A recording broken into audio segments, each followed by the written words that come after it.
So should we be doing oblique exercises or exercises in addition to abdominal exercises for the external obliques?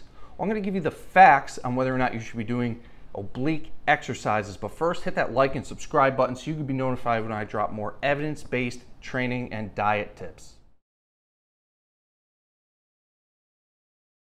So a common question, do we need to do oblique exercises? Well, first, let's look at the functions of the external obliques and the internal obliques. The functions of the external obliques, well, it's abdominal flexion, like this, or abduction, lateral flexion, like this, also trunk rotation, obviously, which is the most common exercise that people do to train their obliques, is a trunk rotation exercise. Also forced respiration, like so those are the four functions of the obliques.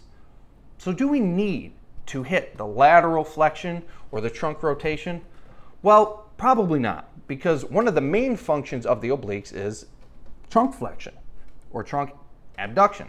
So as long as you're doing an abdominal exercise, like a crunch or an ab machine, you're going to be heavily working the obliques.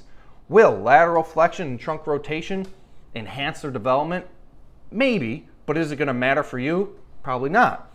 If you're a professional bodybuilder, it might make sense to add some additional exercises addressing those other functions for optimal development, but most of you are going to be over 12, 13, 14% body fat in most cases.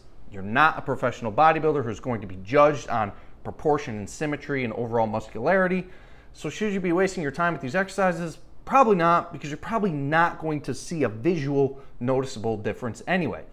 The internal obliques, pretty much the same functions as the external obliques. They just sit deeper to the superficial external obliques, and you can't see them anyway. So really, if you're just doing an abdominal exercise, you're going to be developing most of the potential of your obliques anyway, and you as an average trainee individual probably aren't going to need any other additional exercises addressing additional functions of the obliques like lateral flexion and trunk rotation. So unless you're a professional bodybuilder, I wouldn't waste my time with it. Unless you have really, really low body fat and you're going to be, for some reason, judged based on the overall development, symmetry, proportion, muscularity of your body, don't even waste your time with oblique exercises. Do you need them for overall functional ability? No, that's ridiculous nonsense. If you're training your entire body is going to become more functional in nature. You don't need to do any specific midsection exercises for core stability or functional ability. There's just stupid fitness buzzwords that were created to get your attention and get you to buy stupid equipment and stupid ad programs. So that's the truth about oblique training. Do you need it? Probably not. If you're doing an abdominal exercise, you've got them covered. If you want more science-based, evidence-based training tips, follow me on Instagram, _J_Vincent. If you're stuck training at home and you're frustrated and confused about your training approach, try my home exercise evidence-based workout at jvincentfitness.myshopify.com. I promise it'll be the most effective home workout you could ever do using science-based, evidence-based principles.